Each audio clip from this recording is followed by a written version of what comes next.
Her tears sting the slit of her lips, the way her failure stings her attempt at bliss.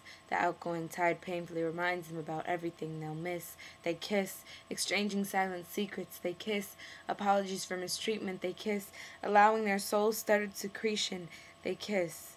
She releases him, reluctant and slow. She doesn't want to go. It's not up to her. She begs him not to let her go. It's not up to him. Now her evenings are plagued by nightmares of conscienceless best friends because even though she trusts him, temptation's a bitch. A 5'2" thick bitch, a self-righteous, malicious bitch, an intrusive, vindictive bitch, and she turns to the horizon, hating how insecure she is, but standing in the whitewash of the Pacific, she sees how beautiful he is and can't really help it if she's a bit possessive. She traces the streaks on his cheeks, sobs choked in her throat so she's unable to speak, and he smiles. A smile so sweet she breaks down, and he wishes she would laugh, but he refuses to frown because even though he hates to let go, he can't help but be proud. Does growing up and going away have to be synonymous? Does he prove his immaturity by wanting to hold on to this? He has faith they'll both remain monogamous, but he's jealous of her world seeing as his is so monotonous. To him, they're standing in the ocean.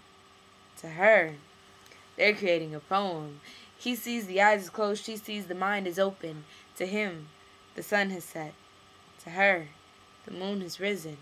And his ego lets him forget about the gift she's been given. He thinks it's deceiving the way she says she doesn't want to leave. How could she regret succeeding in following her dream? Once she had asked him where he wanted to go, and he had insisted that he didn't know, and which amused her because she didn't know either and wished she'd make a decision without trying to please her. How naive of her. The truth is, he doesn't know how to not think of her.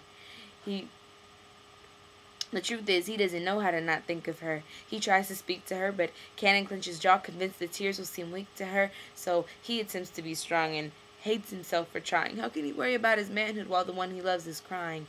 He's constantly touching her, cursed by his fear of her leaving, and he's repeatedly gasped for air, his heartache complicating his breathing, but stuck in his romantic catch-22. He wants to say goodbye, but what forms is I love you, and this declaration of emotion catches her off guard because with those three simple words, he single-handedly rebuilds her heart, previously broken, scratched, bruised, cut, and scarred, now open. Just as time tears them apart, he touches her cheek, saying, your journey's yet to start, and her legs go weak, sending her face first into his arms. This is not the end, baby, this is just an intermission, and it'll make our reunion just that much more delicious, but that's just his prediction, his interpretation. Could there really be an upside to such a painful separation?